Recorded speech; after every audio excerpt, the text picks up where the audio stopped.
পরিষদে বুঝেছিল, কিন্তু আজকে তারা না বোঝার ভান ধরেছে।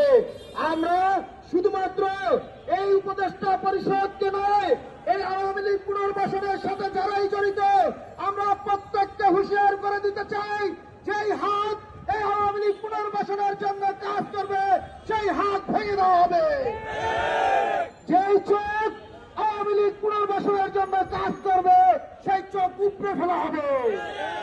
আমরা স্পষ্টভাবে মিডিয়া ভাইদেরকে বলছি, গণমাধ্যমের ভাইদের বলছি, বিগত 16 বছরে এই আওয়ামী লীগের চাটুকারিতা করেছেন, এই আওয়ামী লীগের দালালি করেছেন।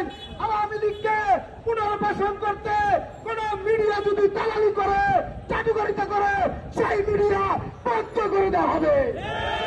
সংগ্রামী উপস্থিতি, কথা স্পষ্ট, আওয়ামী লীগকে নিষিদ্ধ করতে হবে।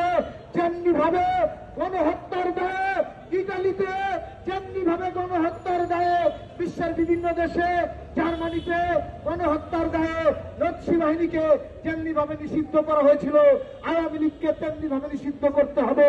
কারণ আওয়ামী লীগ শুধু গণহত্যার সাথে জড়িত নয়, আওয়ামী লীগ বাংলাদেশের স্বার্থের কোন দল নয়। আমরা ইতিমধ্যেই প্রমাণ পেয়েছি, আওয়ামী লীগ ভারতের স্বার্থে এই দেশে রাজনীতি করেছে। আওয়ামী লীগ বাংলাদেশের জনগণের স্বার্থে রাজনীতি করে নাই। আওয়ামী লীগ বাংলাদেশের জাতীয় স্বার্থে রাজনীতি করে নাই। আওয়ামী লীগ বাংলাদেশের স্বার্থে রাজনীতি করে নাই।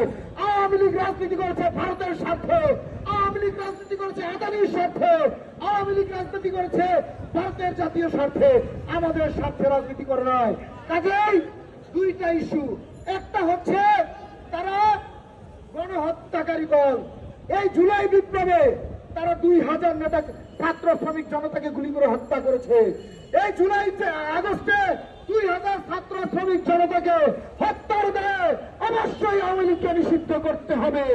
পাশাপাশি আপনারা, আওয়ামী লীগ হচ্ছে আমাদের শত্রু রাষ্ট্র ভারত, ভারতের স্বার্থে আওয়ামী লীগ বাংলাদেশে রাজনীতি করে, এজন্য আওয়ামী লীগকে নিষিদ্ধ করতে হবে।